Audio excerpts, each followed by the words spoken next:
सर्वेभ्यो नमो नमः। अभिज्ञान शाकुन्तलस्य अस्यां कक्षायां भवतां सर्वेषां हार्दम् अभिनन्दनं स्वागतम्। वयम् अभिज्ञान शाकुन्तलस्य द्वितीयाङ्के स्मः। अद्यतन पाठस्य विषयः अस्ति शकुन्तला विषये दुष्यन्त विदूषकयोः संवादः ऋषिकुमारयोश्च आगमनम् इति अत्र वर्णितम् अस्ति। पश्यामः अग्रे कथानकम् अभिज्ञान शाकुन्तलस्य।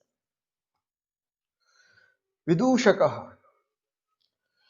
न खलु दृष्टमात्रस्य तवाङ्कं समारोहति। न खलु न केवल दृष्टमात्रस्य तव देखने मात्र से तुम्हारे अंकम गोद में समारोहति अर्थात आ जाती।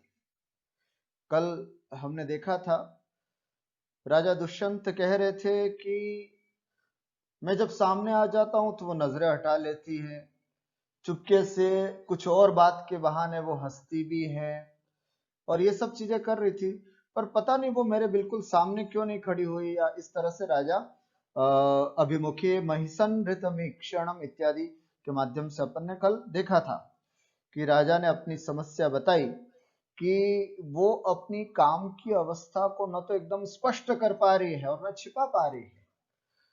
इसी के उत्तर में विदूषक कहता है कि न खलु दृष्ट मात्र से तब अंकम समारोहति।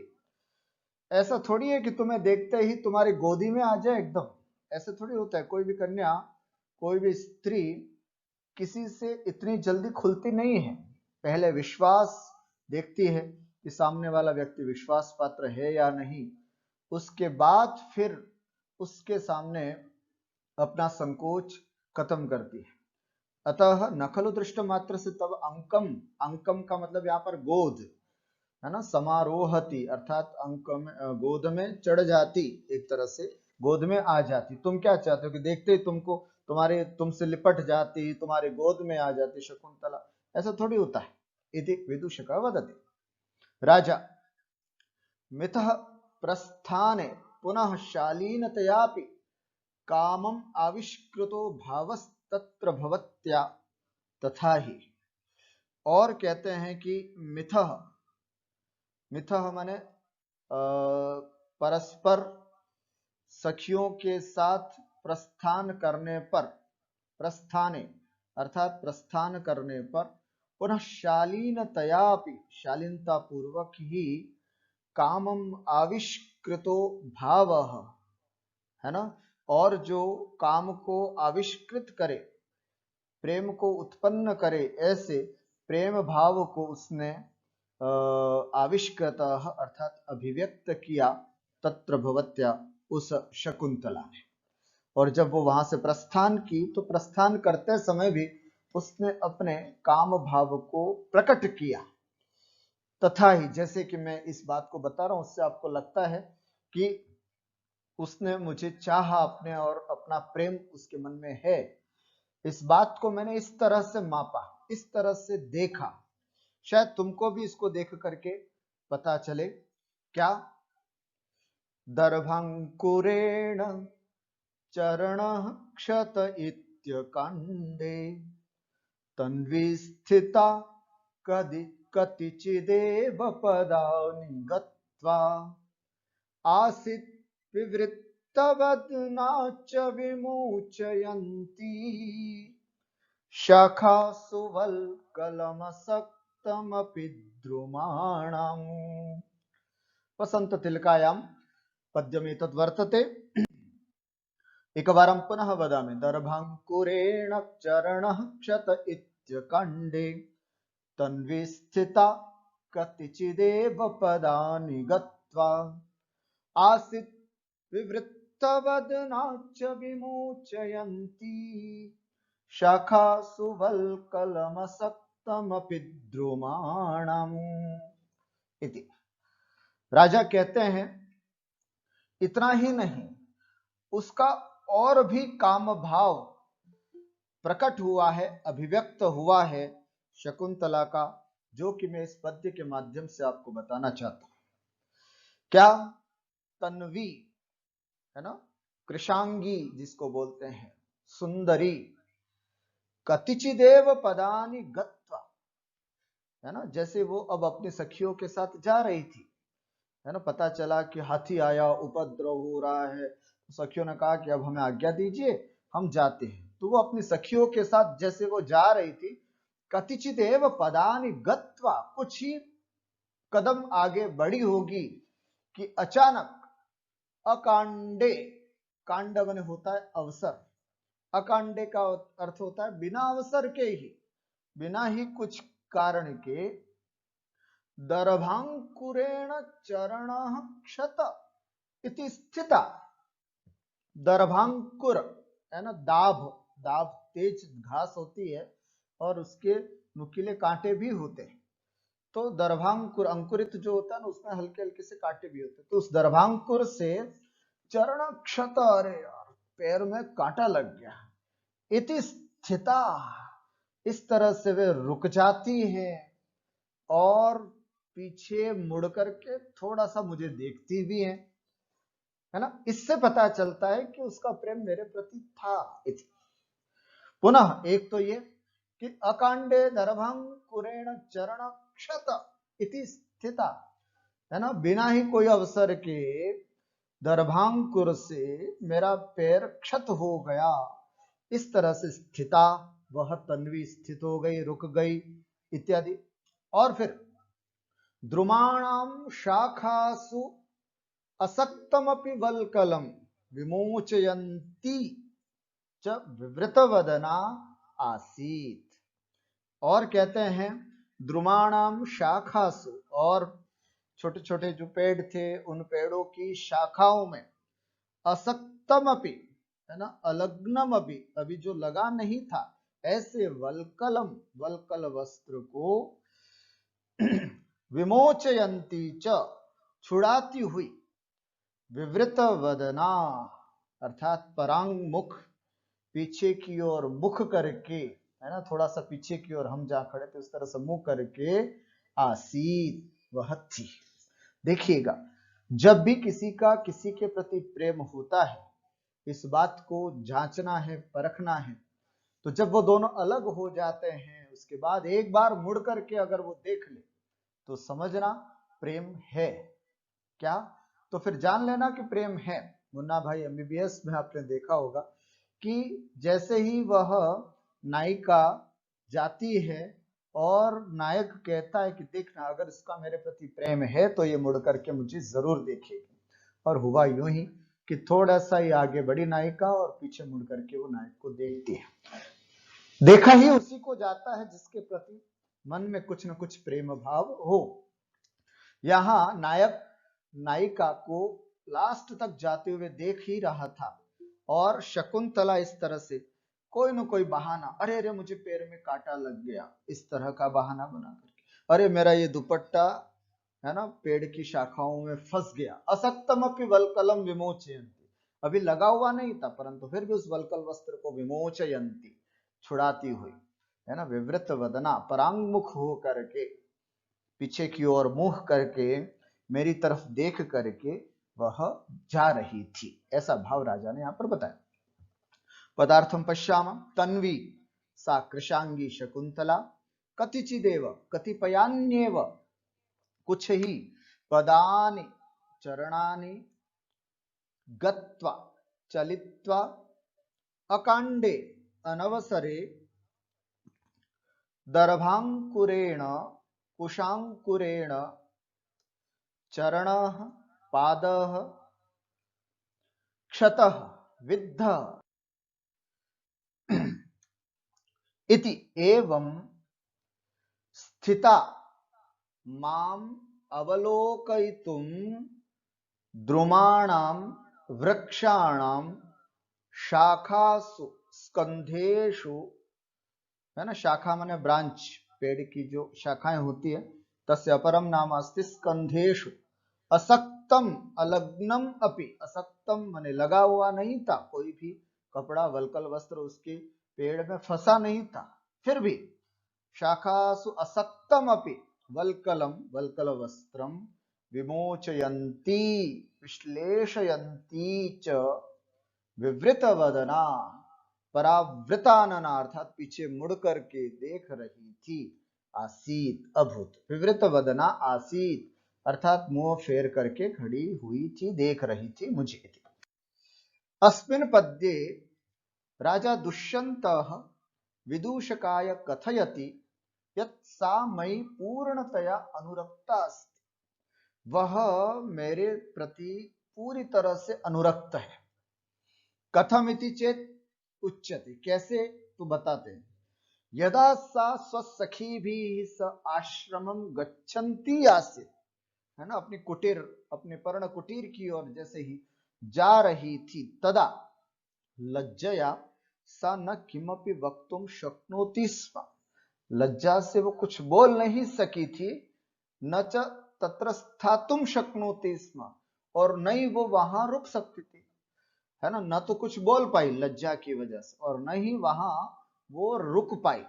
अतः गच्छन्ती सा दर्भांकुरेण क्षतः मे चरण इत्युक्तवती, तब वह गच्छन्ती, ये क्षत्रिय प्रत्यांत है जिसका अर्थ है जाती हुई, अतः गच्छन्ती सा जाती हुई वह शकुंतला दर्भांकुरेण क्षतः में चरण इत्युक्तवती, अरे इस दर्भांकुर से, है ना, छोटी छोटी जो दाब है, घास है, उसके कांटे से क्षत हो गया मेरा चरण, ऐसा उसने कहा। तथा माम आलो अवलोकयन्ती स्थिता, और फिर धीरे से पीछे की ओर मुझको देख करके रुक गई। पुनः वृक्ष शाखासु अलग्नमपि वल्कल वस्त्रम मोचनस्य व्याजम कृतवती, और वृक्ष शाखाओं पर अलग्नमपि लगा हुआ नहीं था, फिर भी ऐसे वल्कल वस्त्र को मोचनस्य, है ना, छुड़ाने का, व्याजम कृतवती बहाना कर रही, इत्थम सा वारम वारम माम द्रष्टुम चेष्टाम कृतवती, इस तरह से बार बार वो मुझे देखने की चेष्टा कर रही थी। अतएव निश्चयेन वक्तुम शक्नोमि यत् सापि मयि अनुरक्ता वर्तते, इसलिए मैं ये निश्चय से कह सकता हूं कि वह भी मुझ पर अत्यंत अनुरक्त है। विशेष अत्र वसंत तिलका छंदः अस्ति, है ना, उक्ता वसंत तिलका तभजा जगौगः दर्भांकुरेण चरणक्षत इत्यकण्डे इति अस्य लक्षणम् अस्ति। अलंकारः अत्र व्याजोक्तिः अलंकार अस्ति, व्याजोक्तिः, व्याजोक्तिश्छद्मनोद्भिन्न वस्तुरूप निगूहनम्, व्याजोक्ति, छद्मनो, छद्मना, छद्म से, व्याज से, बहाने से, उद्भिन्न वस्तु रूप निगूहनम, वस्तु के स्वरूप का निगूहन करना, अपने मनोभावों को छुपाना इत्यादि व्याजोक्ति कही जाती, व्याज से, है ना, बहाने से।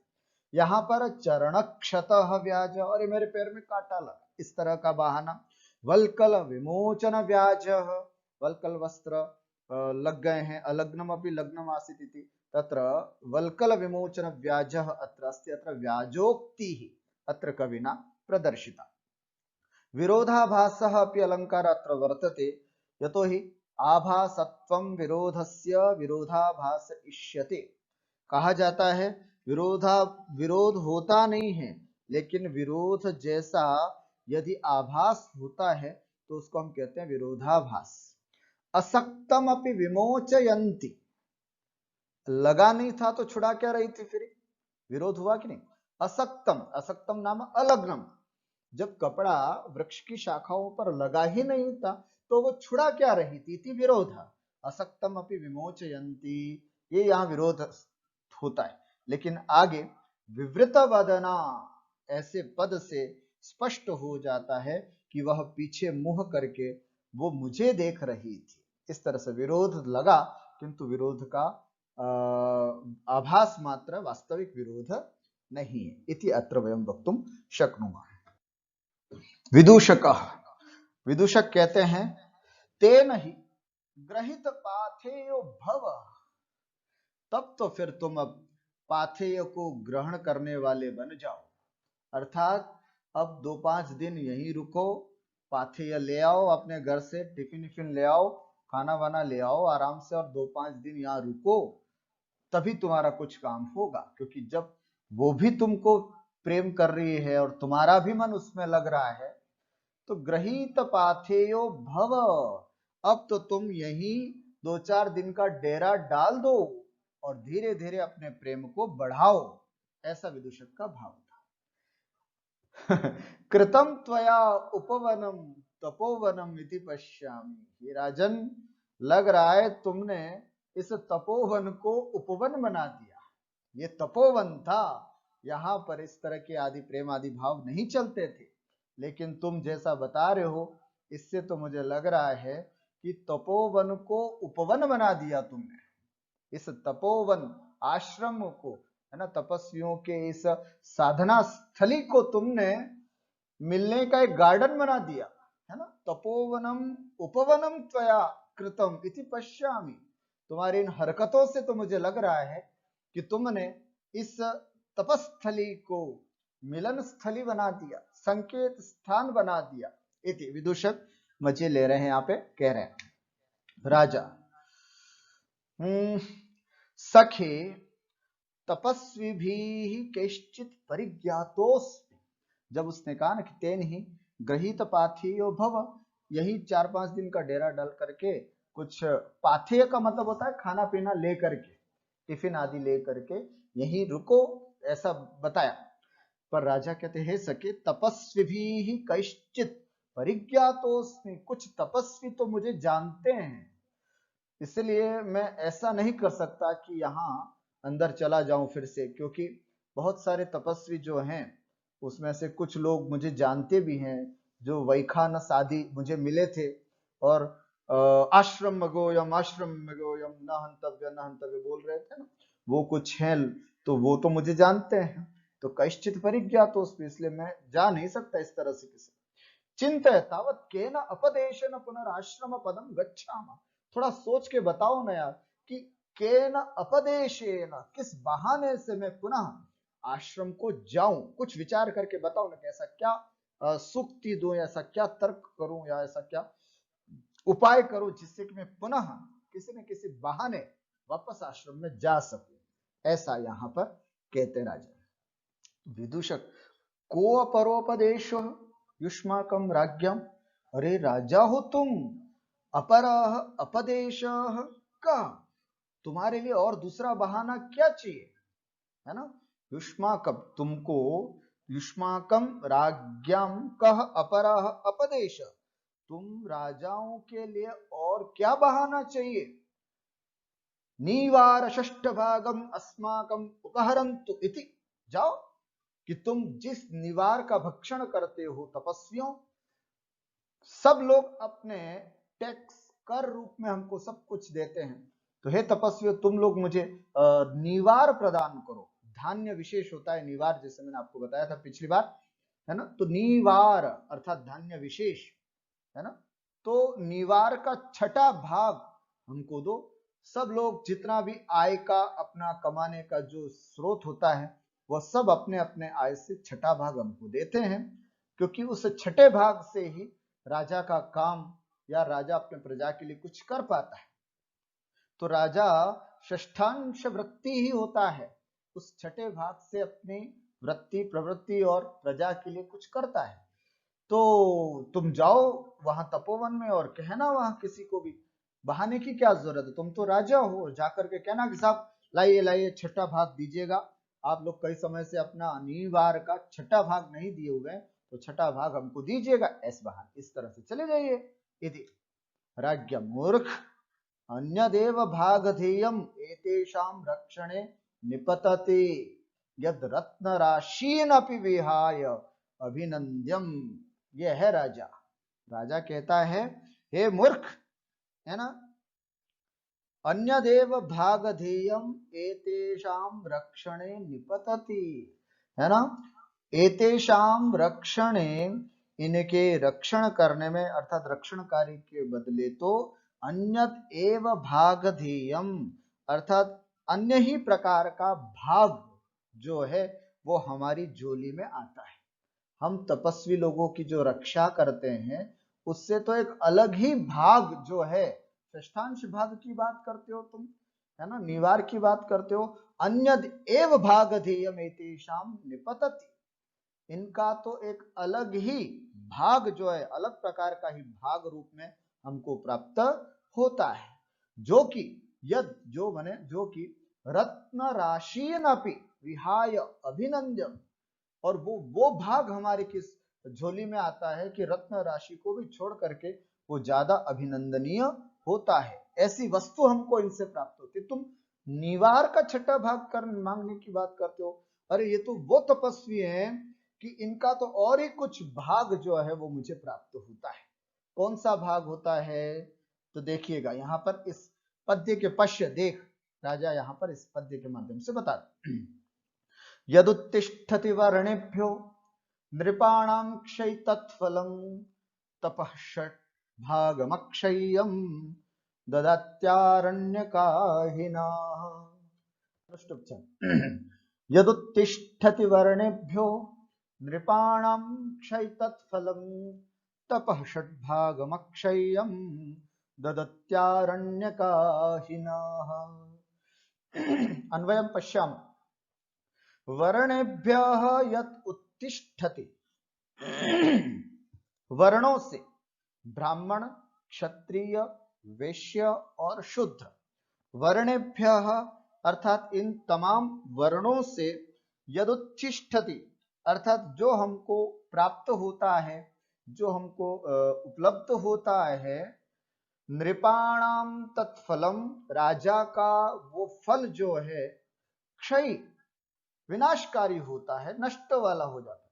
अर्थात ब्राह्मण आदि जिन वर्णों से जो कुछ भी हमको प्राप्त होता है कर के रूप में, क्षत्रिय, ब्राह्मण, वैश्य, उन सब से जो भी हमें कर के रूप में प्राप्त होता है वो तो राजा के लिए तत्फलम क्षय अस्ति, क्षयकारी अस्ति, विनश्वर अस्ति, नाशवान अस्ति ही, बल्कि आरण्यकाः न अक्षयम तपः षड्भागम ददति।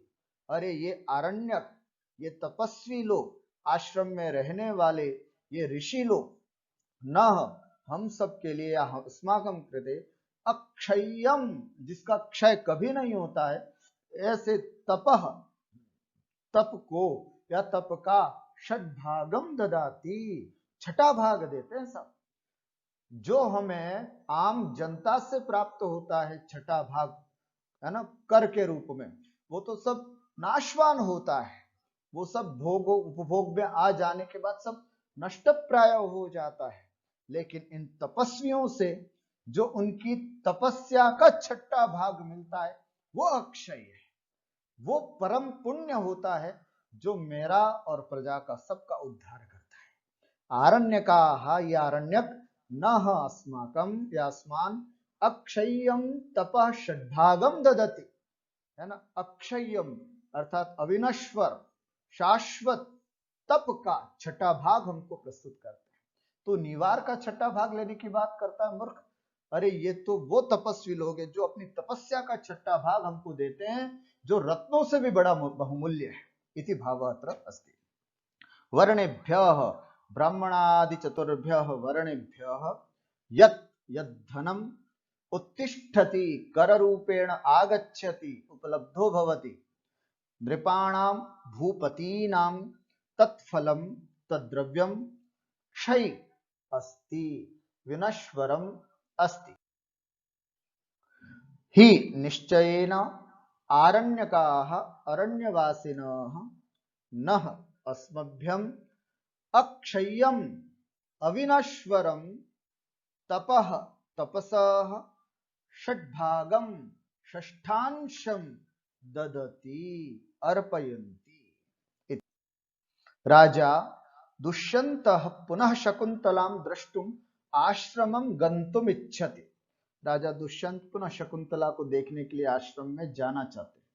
कोपि व्याजस् तत्र नासीत्, कोई भी बहाना नहीं था जिस बहाने से वो वापस आश्रम को जा सके। विदूषकः कथयति षष्ठांशं कररूपं धनं गृहीतुं भवान् गन्तुं शक्नोति।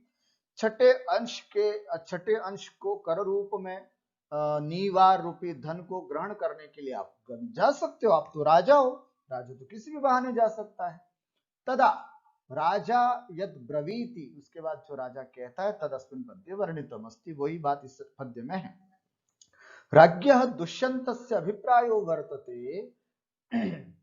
इस पद्य में राजा दुष्यंत का अभिप्राय यत् ब्राह्मणादि वर्णेभ्यः यत् कररूपं धनं प्राप्यते तत्तु अस्थायी विनश्वरं भवति।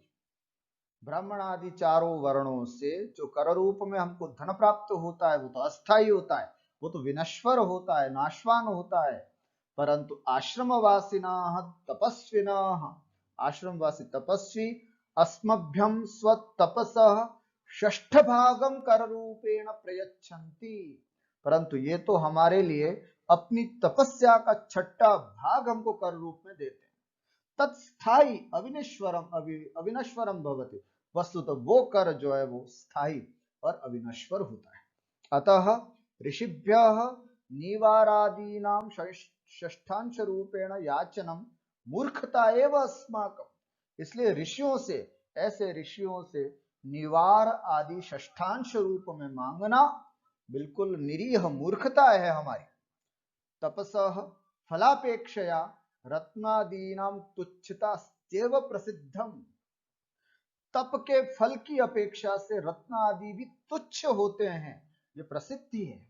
अतः अनेन व्याजेन आश्रम प्रवेशम कदापि नोचितः, इसलिए इन ऋषियों से नीवार का छठा भाग लेने के लिए मैं आश्रम में जाऊं, ये तुम्हारा बहाना बिल्कुल कदापि उचित नहीं है।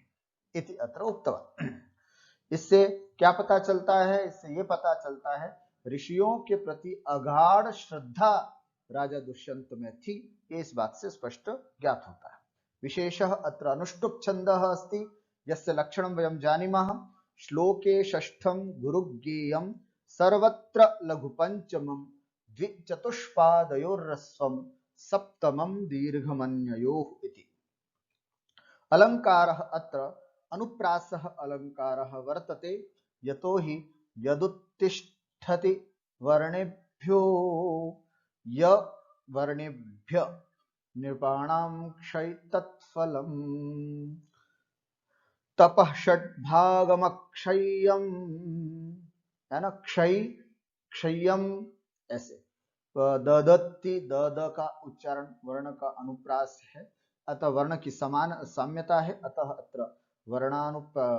अत्र अनुप्रासः अलंकारो वर्तते।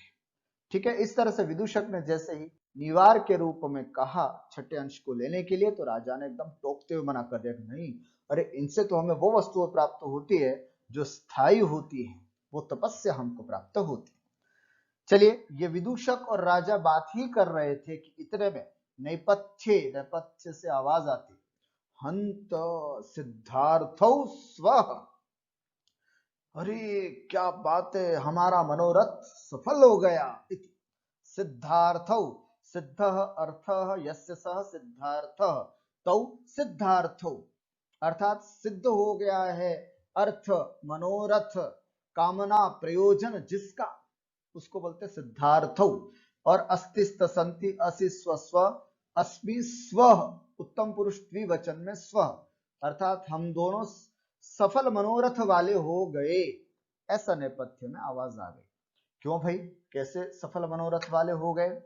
राजा कर्णम दत्वा, ध्यान लगा करके सुनता, अरे धीर प्रशांत स्वरैहि तपस्वीभिर भवितव्यम, ये आवाज तो उनकी धीरता से, उनके प्रशांत स्वर से, शांत बिल्कुल धीर गंभीर आवाज से पता चलता है कि ये तपस्वी होने चाहिए। ये बोलने वाला कोई सामान्य इंसान नहीं हो सकता, कोई तपस्वी होना चाहिए। राजा आवाज से पहचान जाता कौन व्यक्ति किस तरह का है, उसके मुखोच्चारण से, जैसे ही वो मुख खोलता है पता चल जाता है कि यह व्यक्ति कितना ज्ञानी है और कितना अज्ञानी है। जो अज्ञानी होगा उसका बोलने का, उसका व्यवहार का, उसकी चेष्टाओं का अलग अवस्था बनती है, और जो ज्ञानी होता है वो बोलता भी धैर्य पूर्वक है, शांत पूर्वक और गंभीरता से बोलता है। यहाँ पर वे दोनों तपस्वी थे, आए हुए थे बटु, इसलिए अये धीर प्रशांत स्वरई, धैर्य और प्रशांत से युक्त, शांति से युक्त इन स्वरों से तो यही पता चलता है कि तपस्वी भीर भवितव्यम, तपस्वी होना चाहिए, अर्थात तपस्वी हैं ऐसा, क्योंकि वो आवाज तो नेपथ्य में आई, मंच पे तो थे ही नहीं। तो अचानक सिर्फ नेपथ्य की तरफ ऐसा कान लगा करके सुना कि अरे कोई इस तरह से होना चाहिए। प्रविश्य, प्रवेश करके दौवारिक आते हैं। जयतु जयतु भरता एतौ द्वौ ऋषि कुमारौ प्रतिहार भूमि उपस्थितो, है ना। ये दो ऋषि कुमार हैं जो प्रतिहार भूमि उपस्थितो। प्रतिहार किसे बोलते? दरवाजे के जस्ट बाहर, जहां प्रतिहार ऐसे डंडा लेकर के खड़े होते ना इस तरह से, वो प्रतिहार कहलाते हैं। तो प्रतिहार दरवाजे के जस्ट बाहर चौखट पे, एक इधर है ना, एक इधर और एक इधर, इस तरह से खड़े होते ना, उसी को बताते हुए कह रहे हैं कि प्रतिहार वहीं पर, उसी स्थान पर द्वौ ऋषि कुमार उपस्थितौ, दो ऋषि कुमार आए हैं और उपस्थित हुए हैं। राजा तेन ही अविलंबितम प्रवेशयतौ, अरे जल्दी, फिर बिना विलंब के ऋषि कुमारों को दरवाजे पर खड़ा रख, जल्दी लेकर के आइएगा। दौवारिकः एष प्रवेशयामि, खुद प्रवेश करता है तो प्रविशामि, ये लो साहब मैं प्रवेश करता हूं, किंतु प्रविशयामि अर्थात प्रवेश कराता हूं, एष प्रवेशयामि अर्थात अभी उनको मैं प्रवेश कराता हूं। इति निष्क्रम्य ऋषि कुमाराभ्याम सह प्रविश्य, इस प्रकार से वो निकल जाता है और ऋषि कुमाराभ्याम सह, वेद प्रकाश, वेद प्रकाश अपना माइक नोट करें, वेद प्रकाश अपना माइक नोट करें। इति निष्क्रम्य ऋषि कुमाराभ्याम सह प्रविश्य, इस तरह से वो निकल जाता है दौवारिक और फिर ऋषि कुमारों के साथ प्रवेश करता है।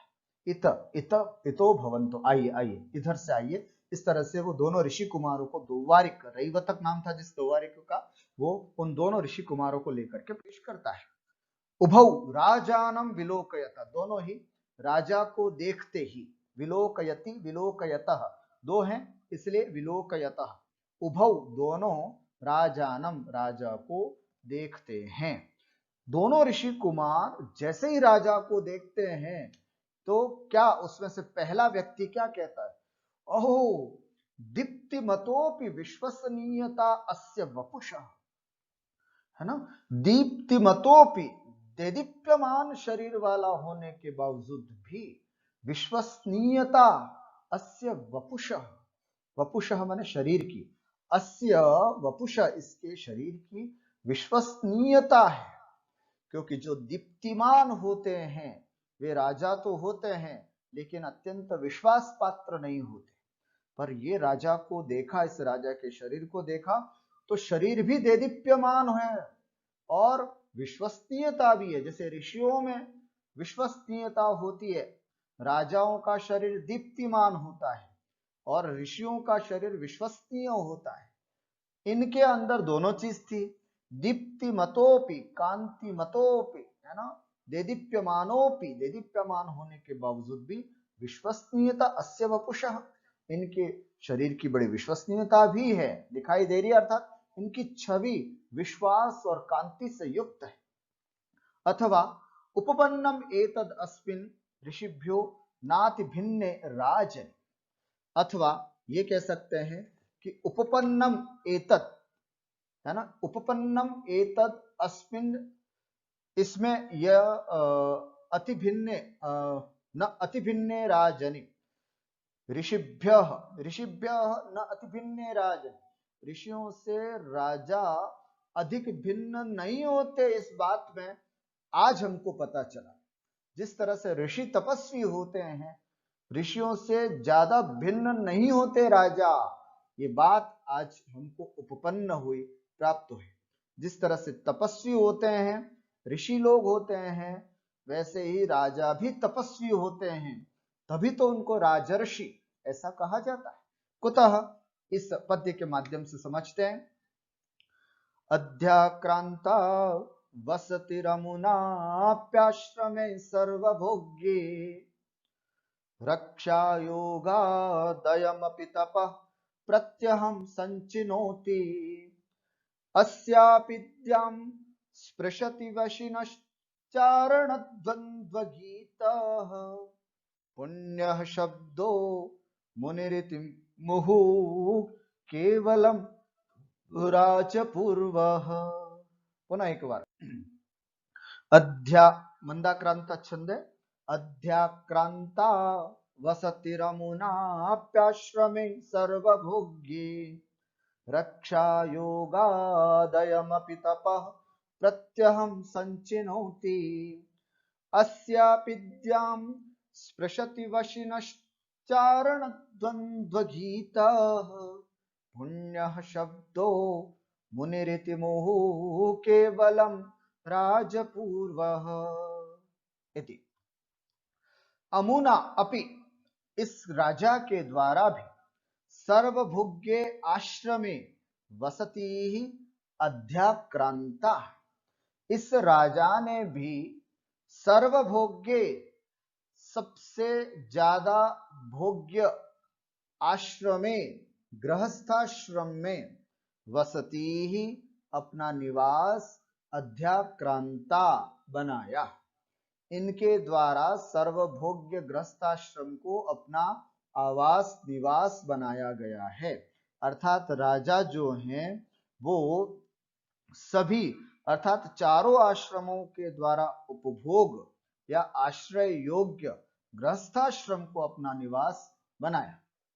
रक्षा योगात् अयमपि प्रत्यहं तपः संचिनोति, और तपस्वियों की, प्रजाओं की रक्षा करने से, अयमपि, यह भी, प्रत्यहं, प्रतिदिन, तपः संचिनोति, तप का संचय करते, है ना।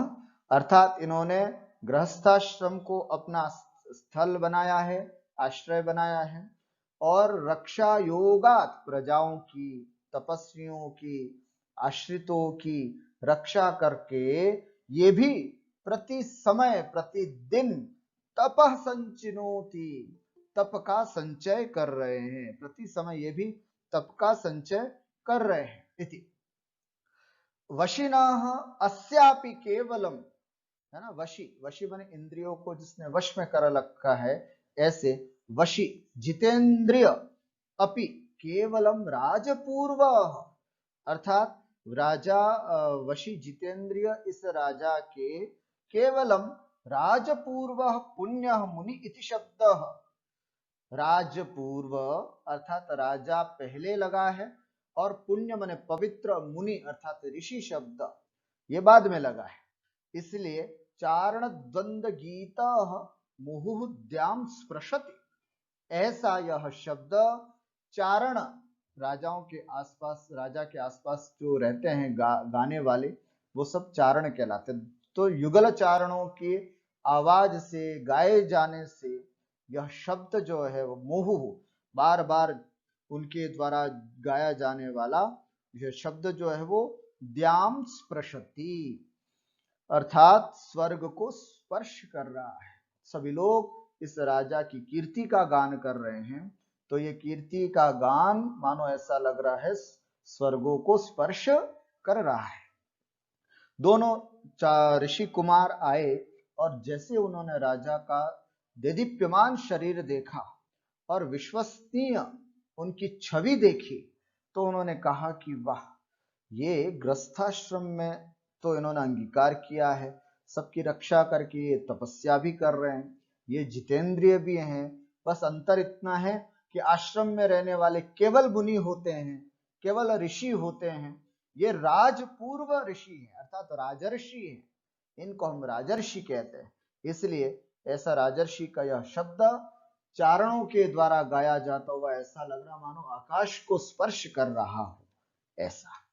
पदार्थ अमुना एतेन दुष्यंतेन अपि च सर्वभोग्ये सर्ववस्तु भोगास्पदे गृहस्थाश्रमे वसति ही निवास अध्याक्रांता अधिकृता, अर्थात एतेन दुष्यंतेन सर्ववस्तु भोगास्पदे, सभी वस्तुओं के भोग स्वरूप कौन सा आश्रम है? गृहस्थाश्रम में निवास अधिकृता, निवास किया।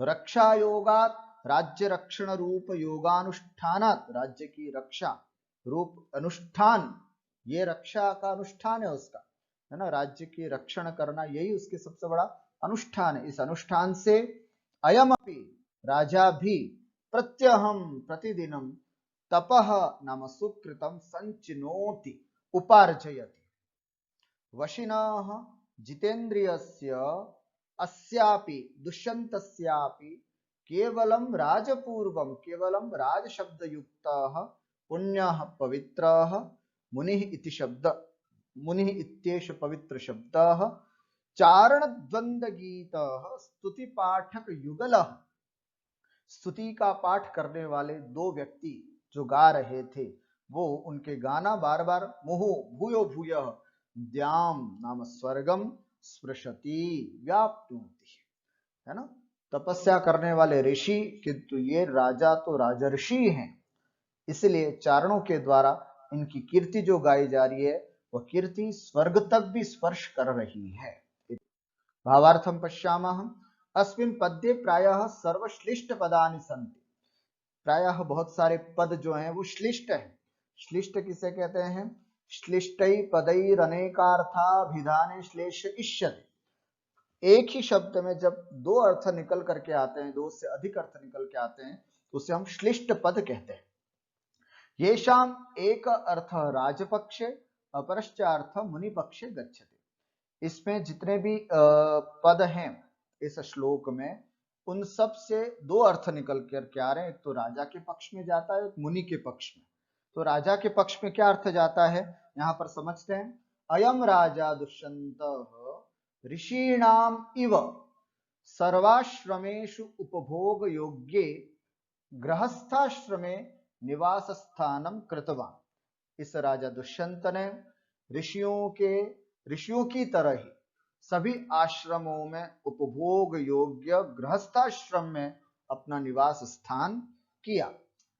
प्रजानां संरक्षण रूप योगेन एष प्रतिदिनम तपसः संचयं करोति, प्रजाओं की रक्षा रूप योग के द्वारा यह राजा प्रतिदिन तपस्या, तप का संचय करता है।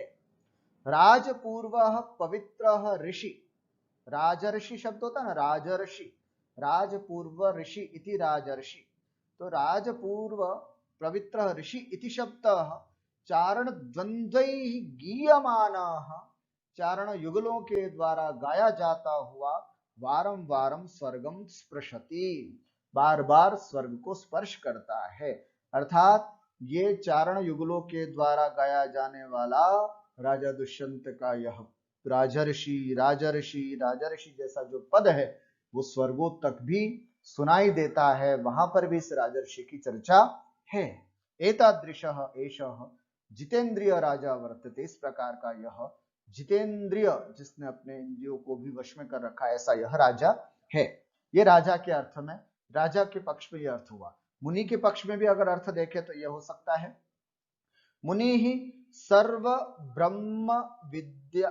ब्रह्मचारी प्रभृति जनैः आश्रय योग्य तपोवने निवसति, है ना। सर्वभोग्य का मतलब सभी ब्रह्मचारी आदि, उसमें क्या था, सभी आश्रमों में भोग योग्य आश्रम गृहस्थ आश्रम, यहाँ क्या है, मुनि ही सर्व ब्रह्मचारी प्रभृति जनैः आश्रय योग्य, सभी ब्रह्मचारी आदि लोगों के आश्रय करने योग्य तपोवने, तपोवन में निवास करता है मुनि। मुनि के लिए बात आई, यह मुनि जो होते हैं वो ऐसे होते हैं जो तपोवन में निवास करते हैं। जितेंद्रिय मुनि ही, इंद्रियों को जिसने जीत लिया ऐसा मुनि, आश्रमस्य रक्षार्थम, है ना, उसमें कहा ना रक्षा योगात अयमपि प्रत्यहम तपः संचिनोति, तो मुनि आश्रमस्य रक्षार्थम लोक कल्याण भावनया प्रतिदिनम तपः संचयम पुण्यार्जनम च करोति, मुनि भी प्रतिदिन तपस्या के माध्यम से पुण्यार्जन करता है। और मंत्रवत पवित्र मुनि शब्द बटु युगल द्वारा गीयमान, और मंत्र के समान पवित्र जो मुनि शब्द है वो बटु युगल, ब्रह्मचारी युगल, बटु माने ब्रह्मचारी, बटु युगल द्वारा, ब्रह्मचारी युगल द्वारा गीयमाना गाया जाने वाला आकाशम यावत व्याप्नोति प्राप्नोति, आकाश तक प्राप्त होता है। एवं राजनी ऋषौच महत् न अंतरम, इस प्रकार से राजा में और ऋषि में कोई ज्यादा अंतर नहीं है, केवलम संज्ञा भिन्ना वर्तते, केवल संज्ञा अर्थात नाम भिन्न, एक ऋषि कहलाता है, एक राजर्षि, बाकी वो भी किसी एक आश्रम का आश्रय लेते हैं, तो राजा भी किसी एक आश्रय, गृहस्थ आश्रम का आश्रय लिया हुआ है। ऋषि जैसे तपस्या करते हैं, किसके लिए? रक्षा, आश्रम की रक्षा करने के लिए, तो उसी प्रकार राजा जो है वो संपूर्ण प्रजा की रक्षा करने के लिए तपस्या करते हैं। इस तरह से राजा और ऋषि में ज्यादा अंतर नहीं है, ऐसा बताया। छंदः अत्र मंदाक्रांता छंदः अस्ति यस्य लक्षणम् अस्ति मंदाक्रांताम्बुधिरसनगैः मोहनौतौ गयुग्मम् इति। अलंकारः अत्र श्लेषालंकारः, श्लिष्टैः पदैरनेकार्थाभिधाने श्लेषयिष्यते। अब यहाँ पर कुछ पद ऐसे हैं जो श्लिष्ट है। आश्रमे, राजा के पक्ष पे लेंगे तो आश्रम शब्द का अर्थ है गृहस्थाश्रम, और ऋषि के पक्ष पे लेंगे तो आश्रम, तपोवन, ये अर्थ निकलता है, तो श्लेष्ठ पद है। सर्वभोग्य, सर्वभोग्य का मतलब सभी आश्रमों में भोग्य भोग्य आश्रम, ये अर्थ निकलता है राजा के पक्ष में। मुनि के पक्ष में सभी ब्रह्मचार्य आदि लोगों के द्वारा भोगनीय आश्रम, ऐसा अर्थ निकलेगा। ऐसे कई पद हैं जो श्लिष्ट हैं, इसलिए श्लेषा अलंकार यहां पर जानना चाहिए। व्यतिरेक अलंकारश्च, और यहाँ पर व्यतिरेक अलंकार भी है। कैसे? लक्षणम उपमानाद्यदन्यस्य व्यतिरेकः स एव सः, जहां उपमान से अन्यस्य नाम उपमेय का व्यतिरेक अर्थात बढ़ोतरी, उत्कर्ष दिखाया जाता है, वहां पर व्यतिरेक अलंकार होता है। यहां मुनि की अपेक्षा राजा को श्रेष्ठ बताया है। वस्तुतः मुनि ज्यादा श्रेष्ठ होते हैं, मुनि उपमान है, राजा उपमेय है, तो उपमान मुनि की अपेक्षा उपमेय राजा की श्रेष्ठता बताए जाने के कारण यहाँ पर व्यतिरेक अलंकार भी हुआ। इस तरह से यहाँ हमने आज 3 श्लोकों के माध्यम से ये बातें समझी कि सबसे पहली बात तो यहाँ पर हमने ये समझा था कि राजा दुष्यंत ये कहता है कि वो किसी न किसी बहाने से पैरों में कांटा लग गया है या शाखाओं में वल्कल वस्त्र फंस गया है इत्यादि बहाने वो पीछे मुड़ करके देखती थी, इससे लगता है कि वो मुझ पर अनुरक्त है। दूसरे श्लोक में हमने ये देखा कि अरे मूर्ख, निवार को षष्ठांश व्रत मांगने की जरूरत नहीं है, ये तपस्वी तो अपनी तपस्या का छठा भाग हमको देने के लिए देते हैं जो कि अविनश्वर होता है। और इस पद्य में हमने ये देखा कि जैसे ही वो बटुक या जैसे ही ऋषि कुमार राजा को देखते हैं तो उनकी छवि देखते ही दंग रह जाते हैं, और एक बार उनको यह एहसास होता है कि वन में रहने वाला तो केवल ऋषि होता है, ये राजर्षि है, ये राजा भी है और ऋषि के अनुकूल गुण भी इनमें है, तो इनकी महत्ता ज्यादा है। इस तरह से राजा की भी प्रशंसा करते हैं। आखिर ये ऋषि कुमार क्यों आए हैं यहाँ पर, वे क्या निवेदन करना चाहते हैं, राजा से क्या मांगते हैं, ये बात हम अगली कक्षा में विशेष रूप से समझते हैं। तावत् पर्यंतम अत्रैव विरमामः, पुनः मिलामः अग्रिम कक्षायां। नमो नमः, सर्वेभ्यो नमस्कारः।